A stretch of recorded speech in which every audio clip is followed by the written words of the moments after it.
So guys, magandang araw sa ating lahat. Ipasyal ko kayo ngayon dito sa view ng France. Andito tayo ngayon sa France. Papunta rin tayo ng France. Kasi ang pick up natin ay France. Dun sa malapit sa Marseille ang pick up natin. So ang dala naman ay France lang din, pero galing dun sa pinagpikapan ko ay nasa 870 pa. 870 sa pinikapan ko, France yon. Tapos ang pagdideliveran ko nito ay France lang din, pero 870 mahigit. Oh, so gaano kalaki ang France, di ba? So ano yata to, itong France, 1,000 border to border, 1,000 kilometer border to border, napakalaki.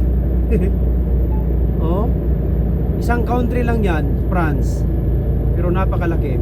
Oh, tingnan nyo naman ang view dito, guys. Oh, pero tayo mahina ang truck natin, gapang tayo. Hala, gapang si Buddy, gapang din si Buddy, oh. Oh. Hala, gapang. Mga mahina talaga ang Mercedes sa gapang. Mercedes din yan ang unit niya eh. Subukan natin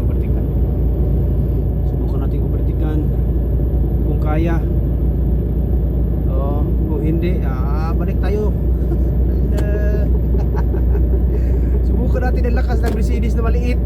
Maliit na Mercedes. Ala, gapang, ala. Overtake ka lang. Ala, takbo natin ngayon ay 39 na lang. Ala, gapang. Ala, di pa ako naka-overtake ka lang.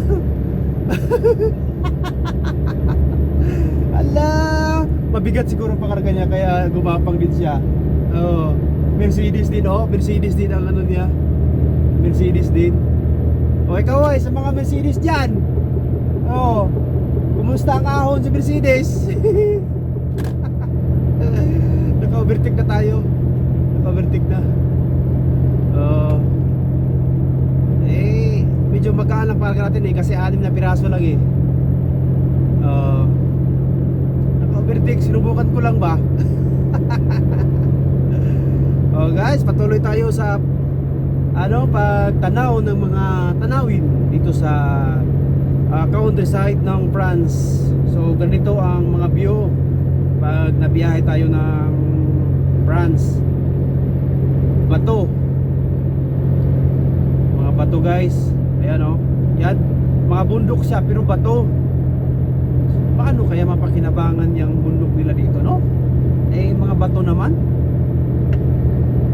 Tapos may mga lupa din sila dito pinafarm, pero hindi lahat ng lupa nila dito ay may tanim sa France.